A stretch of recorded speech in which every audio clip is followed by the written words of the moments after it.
শারদীয় দুর্গাপূজাকে সামনে রেখে লাল বাহাদুর ক্লাবের উদ্যোগে ঐতিহ্যবাহী খুঁটি পূজার মধ্যে দিয়ে পূজার আনুষ্ঠানিক প্রস্তুতির সূচনা করা হয়। এবার দুর্গাপূজায় হায়দ্রাবাদের ঐতিহাসিক গোলকোন্ডা দুর্গের অনুকরণে আকর্ষণীয় পূজা মণ্ডপ নির্মাণের পরিকল্পনা নিয়েছে ক্লাব কর্তৃপক্ষ।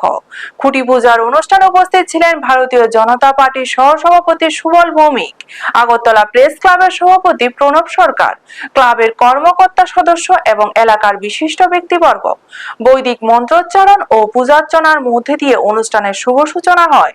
ক্লাবের পক্ষ থেকে জানানো হয়, প্রতি বছরের মতো এবারও দর্শনার্থীদের জন্য নান্দনিক ও দৃষ্টিনন্দন পূজা মণ্ডপ, আলোকসজ্জা এবং বিভিন্ন সাংস্কৃতিক আয়োজনের পরিকল্পনা করা হয়েছে। হায়দ্রাবাদের ঐতিহাসিক গোলকোন্ডা দুর্গের আদলে নির্মিত মণ্ডপ এবারের দুর্গাপূজার অন্যতম আকর্ষণ হবে বলে আশা প্রকাশ করছেন আয়োজকরা। ব্যুরো রিপোর্ট, নিউজ তৎকাল 24। আপনারা দেখছেন নিউজ তৎকাল 24।